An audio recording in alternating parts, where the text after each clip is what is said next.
Bismillahirrahmanirrahim. Alhamdulillahirabbil alamin. Wassalatu wassalamu ala asyrafil anbiya'i wal mursalin wa ala alihi wa sahbihi wa man tabi'ahum bi ihsanin ila yaumiddin. Amma ba'd. Alhamdulillah, kita kembali melanjutkan kajian kita pada subuh hari ini. Lanjutan pembahasan kitab Subulus Salam Syarh Bulughul Maram karya Al-Imam San'ani rahimahullahu ta'ala. Kita masih pembahasan Kitabus Shalah, bab Salatil Musafiri wal Marid, salat orang yang bepergian jauh dan salatnya orang sakit. Masih hadis yang pertama, riwayat dari Aisyah radhiyallahu ta'ala anha. Qala Syekh rahimahullah ta'ala, wa fi qawliha,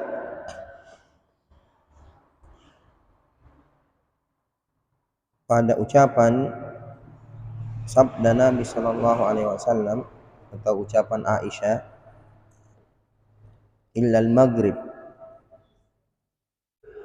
kecuali salat maghrib, itu tidak ditambah.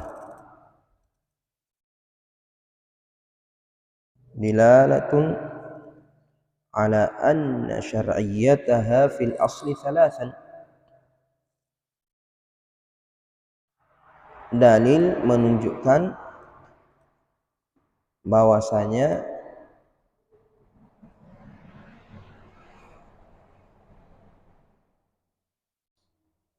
disyariatkannya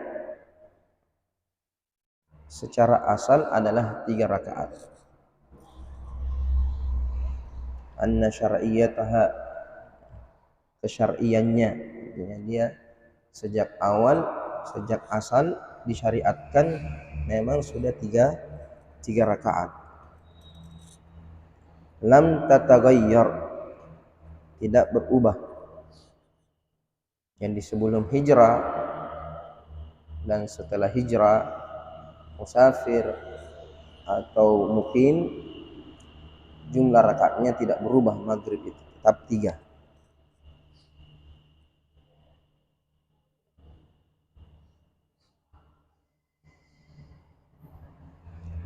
Wa qauluha, adapun ucapannya Aisyah, innaha witrun nahar, bahwasanya salat maghrib itu adalah witirnya salat siang, witirnya salat-salat di siang hari.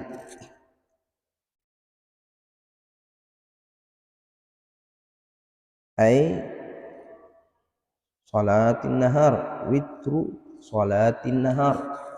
Witirnya salat-salat di siang hari.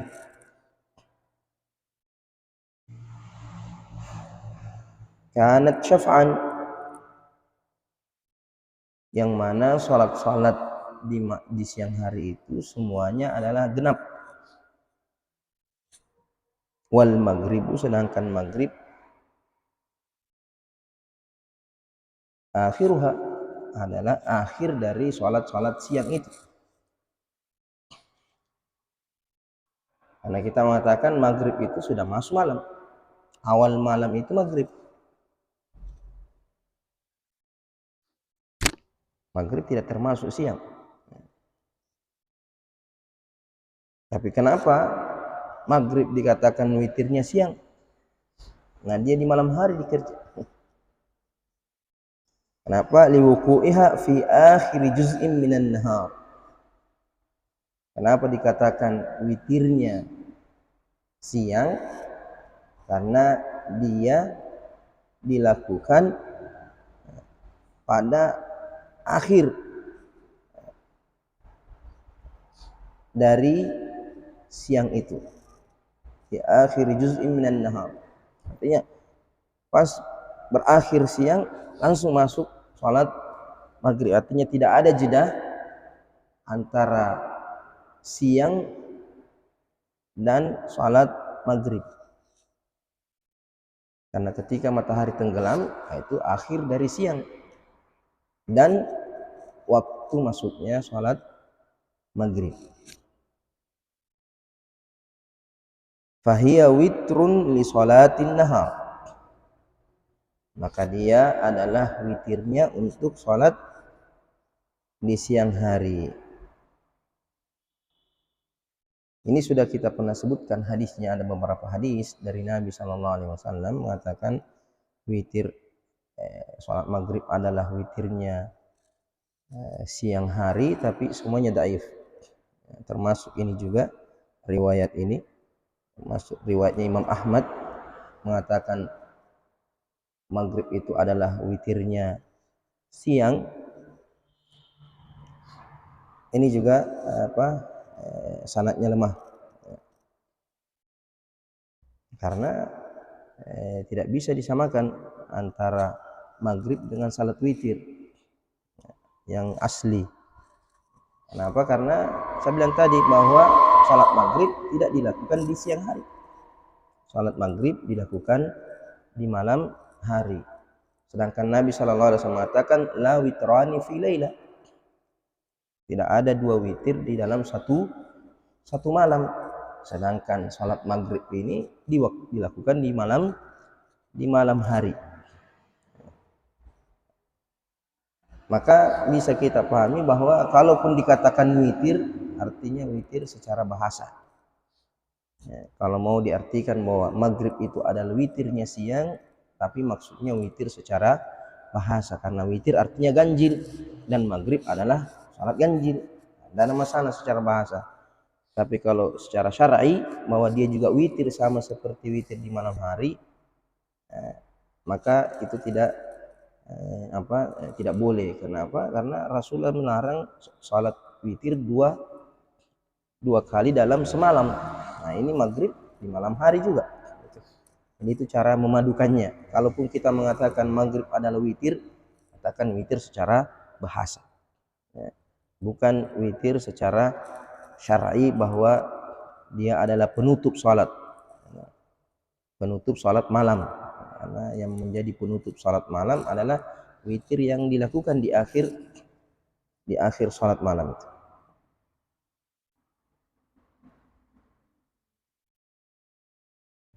Fahiya witrun li salatin nahari kama annahu syuri'a al-witru li salatin laili, sebagaimana disyariatkannya witir untuk salat malam. Kemudian perbedaannya juga antara maghrib dalam salat witir, satu fardu, satu mustahab. Jadi qiyasun ma'al fariq.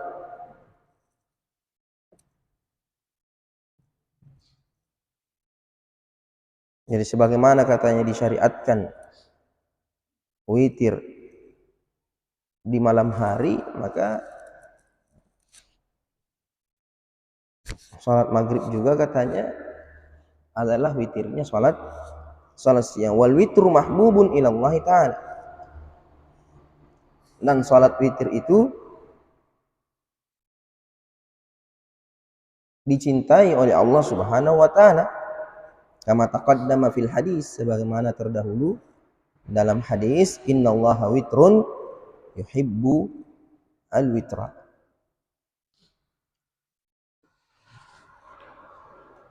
Bahwasanya Allah itu witir, artinya ganjil, tidak ada duanya. Yuhibbul witra, dan Allah senang yang ganjil-ganjil.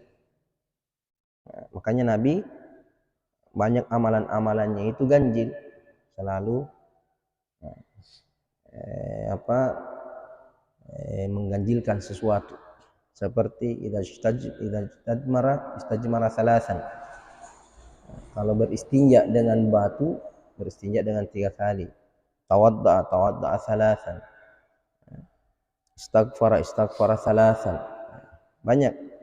Nabi SAW selalu melakukan sesuatu dengan bilangan ganjil. Seperti makan kurma 3 atau 5 atau 7 biji. Dihitung sudah berapa biji makan. Kalau genap tambah 1. Sama seperti itu istinjmar. Kalau 3 batu belum bersih, maka tambah. Kalau sudah 4 bersih sudah cukup, tapi sunnahnya tambah lagi 1 supaya cukup 5. Nah, itu supaya ambil witirnya. Ini kenapa? Karena hadis ini innallaha witrun yuhibbu al-witr. Apa saja yang bisa ganjil, tapi kalau memang tidak bisa ganjil ya jangan dipaksakan juga ganjil. Jadi semua yang bisa dijadikan bilangan ganjil, jadikan bilangan ganjil. Ya. Jadi kalau beli sesuatu, kalau bisa 3 kilo, 3 kilo. Jangan 2 kilo. Kalau ada uang. Sebagai ta'assi bin Nabi SAW. Karena Nabi suka mengganjil-ganjilkan bilangan-bilangan yang beliau lakukan. Wa qauluha, dan ucapannya illa subha, kecuali juga salat subuh. Ini juga tidak ada perubahan, tetap 2 rakaat. 2 rakaat mukim, 2 rakaat musafir, 2 rakaat ketika Nabi di Mekah, 2 rakaat ketika Nabi hijrah. Tidak ada perubahan. Kenapa? Fa innaha tutawwalu fiha al-qira'at. Karena salat subuh itu dipanjangkan bacaannya. Sunnahkan memanjangkan bacaan salat subuh. Wa Qur'an al-fajri, inna Qur'an al-fajri kana mashhuda. Qur'an al-fajr ini adalah bacaan imam ketika salat subuh. Itu disaksikan oleh para malaikat. Jadi semakin panjang, semakin lama malaikat itu bersama kita. Salat subuh. Makanya tidak ditambah rakaatnya. Karena dianjurkan memanjangkan bacaannya. Turidu annahu la yuqsar fi salatiha. Maksud ucapannya Aisyah ini illa subha, dia menginginkan bahwasanya subuh itu tidak dikasar pada salatnya. Pada salat subuh tidak dikasar. Sampai mau dikasar jadi 1 rakaat saja.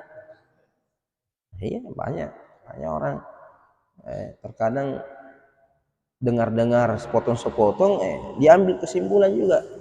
Ya. Hanya melintas mungkin di Facebooknya atau apa bilang sunahkan mengkasar salat dibagi dua. Nah, pikir juga oh dibagi dua. Ya. Ada orang seperti itu di masa Nabi saja. Ada yang seperti itu. Ketika disyariatkan tayamum, ketika dia junub, dia pikir kalau tayamum berarti disirangi semua debu. Akhirnya dia gulung-gulung di padang pasir. Karena dianggap debu itu pengganti air. Dan itu terjadi di masa sahabat Nabi sallallahu alaihi wasallam. Maka innama yakfika hakadha. Nabi mengatakan cukup membasuh tangan dan telapak tangan dan tangan sampai siku, membasuh telapak tangan dan wajah saja. Famsahu bi wujuhikum wa aydiyakum. Artinya ada memang orang itu lambat loading. Terkadang lain dimaksud, lain dia paham. Jadi harus kau paham. Artinya ketika kau menyampaikan sesuatu, kamu harus paham bahwa yang mendengar itu tidak sama semua. Tidak sama semua.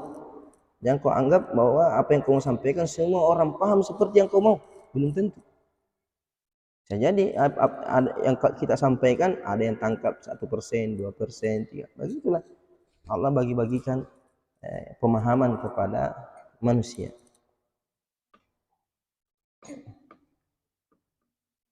Kalau di Mesir itu saya pernah lihat dia tayamum sama seperti ketika berwudu. Jadi ada tuh kumur-kumurnya. Bayangkan di negeri Mesir itu, negerinya ulama, tapi masih ada juga begitu caranya berwudu. Caranya tayamum. Tidak dia kumur-kumur jadi debu, tapi begini kayak seolah-olah dia kumur-kumur. Ini menunjukkan bahwa banyak orang tidak tahu tayamum. Sama juga dengan mengkasar sholat. Banyak orang tidak tahu apa yang dibilang kasar, apa yang dibilang jamak. Dan itu karena pembahasan-pembahasan seperti ini hanya dikaji di sekolah-sekolah, di pengajian-pengajian, tidak dibahas di khutbah. Itu pun kalau khutbah di luar tidur. Kalaupun di dalam tidur lagi. Jadi kapan bisa menimba ilmu? Tidak ada. Nah, banyak orang tidak ada perhatiannya sama agamanya. Tidak peduli bagaimana cara beribadahnya, ibadahnya sudah bagus atau belum.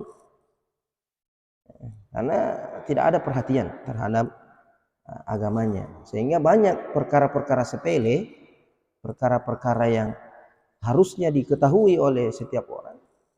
Seperti berapa banyak orang sering pulang balik, tapi tidak tahu pembahasan tentang salat musafir. Sedangkan mempelajari sesuatu yang sering kita hadapi, hukumnya wajib.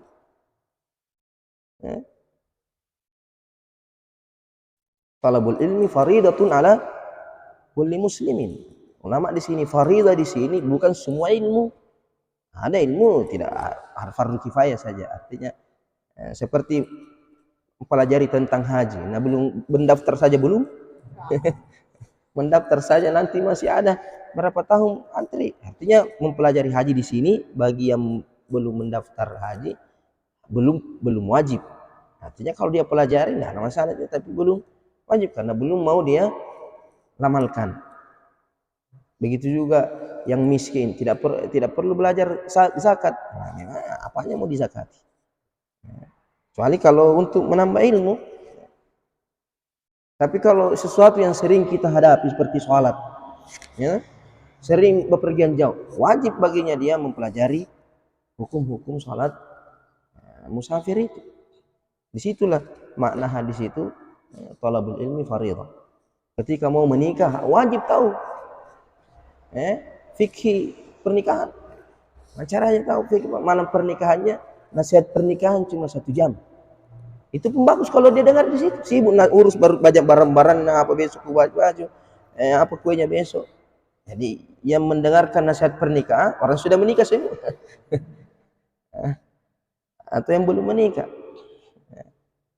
Makanya kalau saya kasih nasihat pernikahan, panggil sini kau yang mau dinasihati, bukan ini semua, kecuali yang mau kawin lagi yang lain.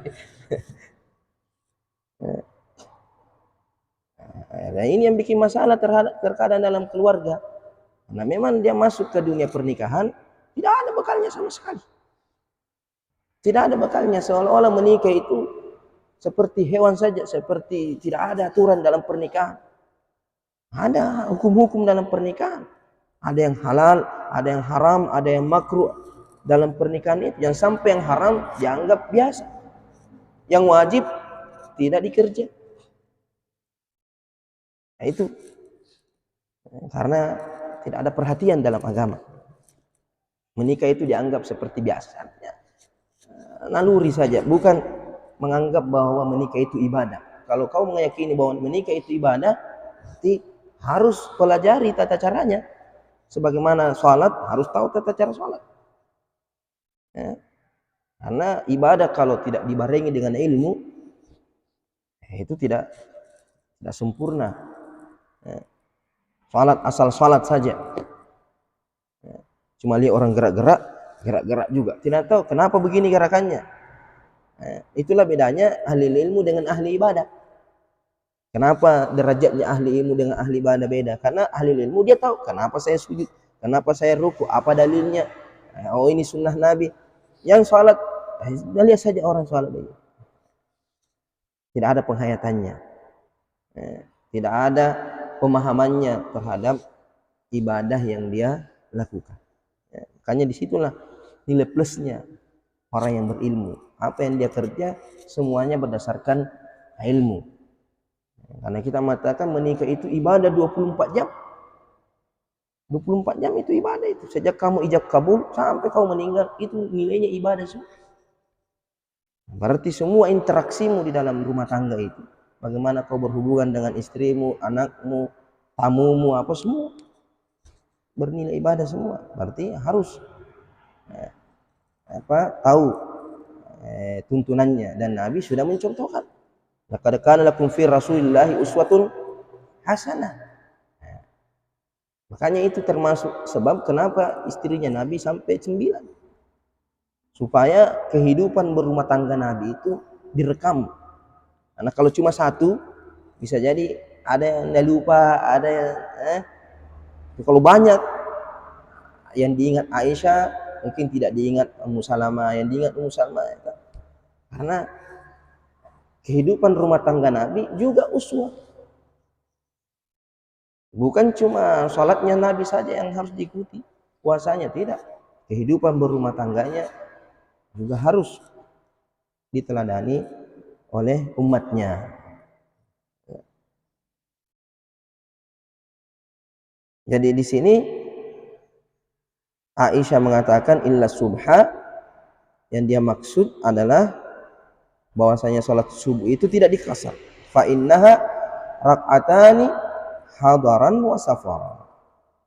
Salat subuh ini 2 rakaat baik ketika mukim hadar, tidak bepergian jauh, wa safara. Begitu juga kalau dia bepergian jauh, cuma 2 rakaat. Li'annahu syuri'a fiha tatwilul qira'ah. Alasannya atau hikmahnya, karena sholat subuh disyariatkan memanjangkan bacaan. Walidzalika, oleh sebab itu, abbara anha fil ayah bi Qur'anil fajr. Oleh sebab itu Allah Subhanahu wa taala menyebut tentangnya, tentang sholat subuh itu fil ayat, dalam ayat Al-Quran, bi Qur'anil fajr. Quran al-fajr artinya Qur'annya sholat subuh, seolah-olah dia Al-Quran karena panjangnya itu, sehingga diistilahkan oleh Allah Subhanahu wa taala atau disebut oleh Allah sebagai Qur'annya sholat subuh. Itu bacaan sholat subuh. Lima kanatil qira'atu mu'zamu arkaniha, karena bacaan Al-Quran itu adalah yang paling mendominan dari rukun-rukunnya. Artinya dari semua gerakan sholat subuh itu bacaan sholat yang lebih mendominan. Kalau kita maksudnya dia baca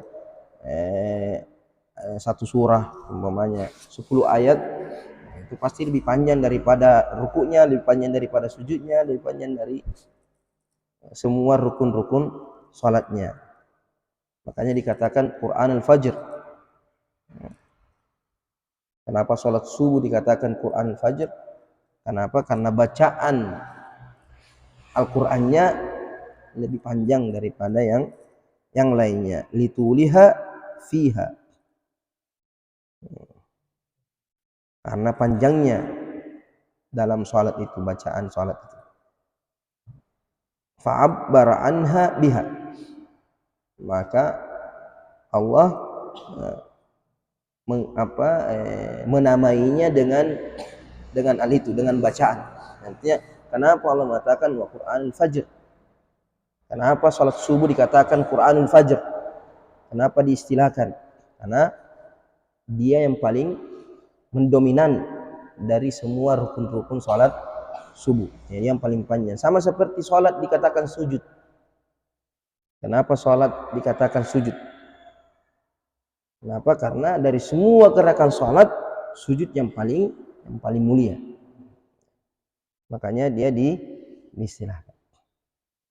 Makanya terkadang juga saya lihat dengan mata kepala. Kenapa tidak mengatakan dengan kaki dan tangan? Saya melihat dengan kepala, kaki dan tangan semuanya. Karena itu yang paling penting, mata dan kepala yang paling penting. Makanya dia disebut.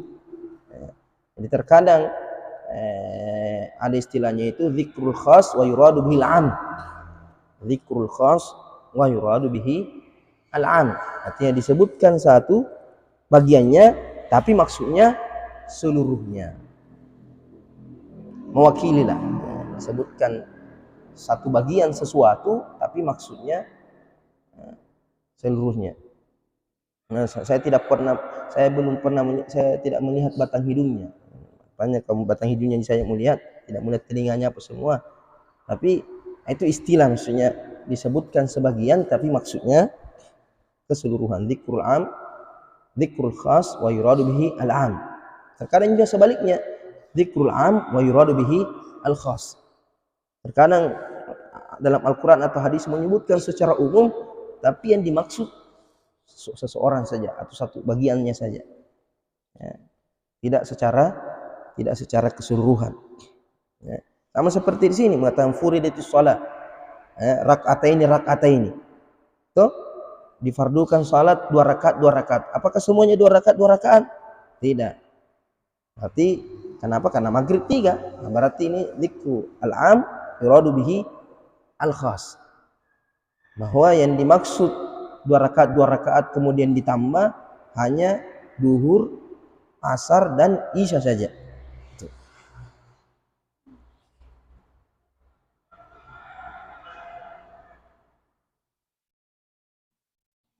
Fa'ubira anha biha min itlaqil juz'il a'zam 'ala al-kull, atau ini istilahnya min itlaqil juz'il a'zam 'ala al-kull, atau istilahnya tadi itu dzikrul khas yuradu bil am, atau min itlaqil juz'il a'zam 'ala al-kull. Jadi ini kaidah-kaidah begini harus kamu catat. Karena mungkin kamu teringat di mana tadi kemarin aku baca itu. Jadi baca-baca buku-buku turas yang dicatat seperti ini, yang disisihkan. Setiap kamu dapat kawaid, istilah-istilah, itu semuanya harus supaya setiap nanti kamu baca buku fikih, apalagi buku-buku ulama yang lebih mutakaddimin, dapat kamu istilah begini tidak? Atau kamu teringat, kamu sudah tahu, saya sudah sisihkan. Itu diantara perkara-perkara yang dicatat ketika kita membaca buku atau mendengar ceramah. Mendengar ceramah tidak semuanya kamu perlu catat, kecuali kalau kamu menjago mencatat. Terkadang ada poin-poin penting saja, istilah-istilah, kaidah-kaidah. Terkadang kaidahnya kamu sudah paham, sudah hafal kaidahnya, tapi mungkin penjelasan kaidah itu ada tambahan, begitu. Namanya fawaid istilahnya, al-fawaid. Dan ulama itu ada seperti Ibnu Qayyim, ada namanya Kitabul Fawaid. Kitab Al-Fawaid. Itu Kitabul Fawaid terkadang seperti itu. Terkadang duduk-duduk ada dia pikir, wah ada yang saya ingat. Dia catat itu. Dia catat, ada yang dia dengar, dia catat. Terkadang baca buku fikih. Ada ilmu mustalah hadis di dalamnya. Terkadang baca mustalah hadis. Ada kaidah usul fikih di situ. Baca buku ini, ada. Karena terkadang ulama ketika menjelaskan sesuatu, dia ahli fikih. Tapi terkadang dia singgung hadis sedikit. Dan itu fawaid semua. Artinya sesuatu yang keluar dari pembahasan utama. Itu biasanya dicatat juga. Jadi ketika membaca satu buku, bidang buku, kemudian ada pembahasan tentang selain yang dibahas atau keluar dari pembahasan, itu fawaid semua. Itu biasanya mahal seperti itu. Karena terkadang ada ulama itu fawaidnya itu cuma disebutkan di situ saja. Dari sekian banyak bukunya cuma di situ saja disebut. Karena waktu itu saja terbesik. Karena terkadang ulama itu ketika menulis tiba-tiba Allah kasih bukakan dia ilmu terbuka. Sudahnya itu tidak lagi. Sehingga itu semuanya fawaid yang mahal semua seperti itu. Ya, maklumat yang mungkin kita tidak dapatkan di tempat lain. Atau tidak dapatkan pada ulama-ulama yang lain. Dzalika fadlullahi yu'tihi man yasha'. Ini hadis Aisyah riwayat yang pertama tentang mengkasar salat. Sudah dijelaskan tentang banyak ulama yang memahami hadis ini tentang wajibnya salat kasar ketika musafir. Tapi riwayat yang kedua ini sebaliknya. Itu an Aisyah radhiyallahu anha anna Nabi sallallahu alaihi wasallam kana yaksuru fis salati wa yutimmu wa yasumu wa yuftiru.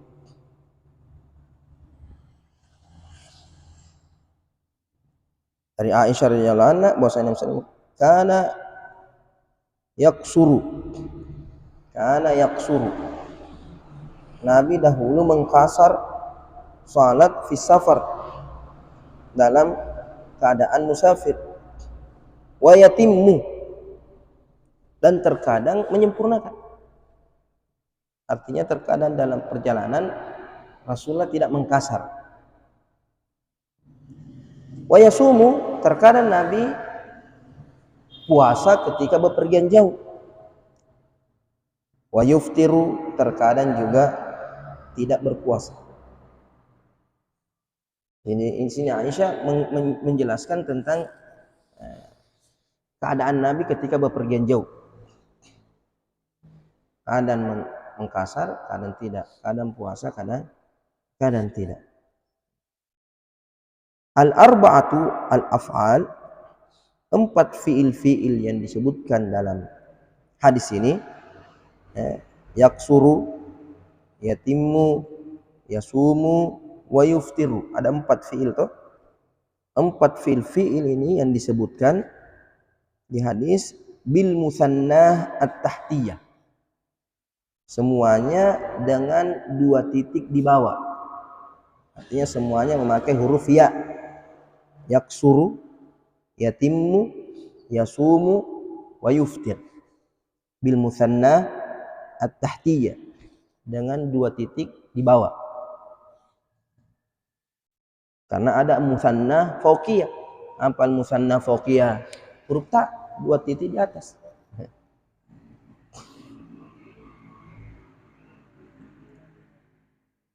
Ai innahu sallallahu alaihi wasallam kana yaf'alu hadza wa hadza. Artinya semua fiil ini disandarkan kepada Nabi sallallahu alaihi wasallam.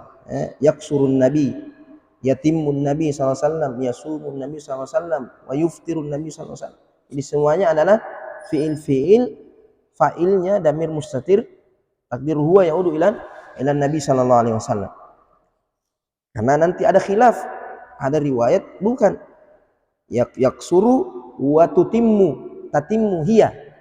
Jadi ada riwayat yaksurun nabi wa tatimmu hiya, ay Aisyah.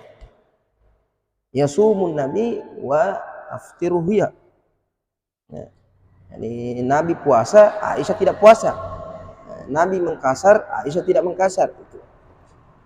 Itu bahayanya titik itu. Lain titiknya, lain maknanya, lain hukumnya. Makanya ulama sangat hati-hati dengan lafaz hadis. Karena beda satu titik, beda pemahaman. Seperti kalimat istahjara dengan istajmara. Mirip-mirip, dekat-dekat, tapi beda arti. Rawahu ad-Daraqutni. Hadis ini diriwayatkan oleh Imam ad-Daraqutni dalam As-Sunan, Sunan Daraqutni. Warwatuhu, dan perawi-perawinya min tariqi Atha an Aisyah. Perawi-perawinya dari Atha ibn Abi Rabah an Aisyah, dari Aisyah radhiyallahu anha, thiqatun, warwatuhu thiqatun, perawi-perawinya semuanya thiqah. Illa annahu ma'lulun, hanya saja hadis ini terdapat illah, terdapat cacat. Disinilah penerapan illah hadis. Nah, illah hadis itu, hadis ma'lul itu secara zahir hadisnya sahih, sanadnya bersambung atau perawinya thiqah, tapi ternyata ulama melemahkan hadis tersebut. Ini seperti ini, Al-Hafiz Ibnu Hajar sendiri yang melemahkan hadis. Ini termasuk semua hukum hadis ini semua. Al-Hafiz Ibnu Hajar, semua hadis yang di Bulughul Maram beliau hukumi semua. Tidak ada yang lolos. Apalagi masalah hukum. Semua hadis-hadis hukum. Jadi kalau ada karya ilmiah sebut hadis tidak ada hukumnya, itu menyelisih karya ilmiah. Nah, ulama-ulama terdahulu semuanya seperti itu, menghukumi hadis yang mereka sebutkan dalam karya-karyanya.